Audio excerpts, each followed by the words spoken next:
લુખ્ખા, ગુંડા, નશેડીબાજ અને ગોરખ ધંધામાં સૌથી હંમેશા આગળ.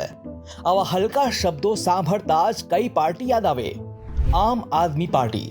આપનો 2 કોડીનો ગોપાલ ઇટાલિયા, જે ગુજરાતીઓને દંભી કહે છે અને આપણા દેવી દેવતાઓનું અપમાન કરે છે. અને બીજો લુખ્ખો ઈસુદાન ગઢવી, જે અનેક ગંભીર ગુનાઓમાં સંડોવાયેલો છે. આ નમૂનાઓ ગુજરાતનું ભવિષ્ય સુધારવા નીકળ્યા છે. દિલ્હી અને પંજાબની જનતાને લૂંટીને બેઠેલા આ મહાઠગ પાસે શું અપેક્ષા રાખવી? લુખ્ખાઓ, ગુંડાઓ, નશેડીબાજોને ટિકિટ આપી છે અને કહે છે ગુજરાતનું ભલું કરીશું. અત્યારે તો આપના જ સુપડા સાફ થવાની તૈયારીઓ ચાલી રહી છે. અંદરો અંદર જ રાજકીય રમત રમી એકબીજાના માથા કાપી રહ્યા છે. આ આપિયાઓને પણ ખબર છે હવે હારી તો ગયા છે.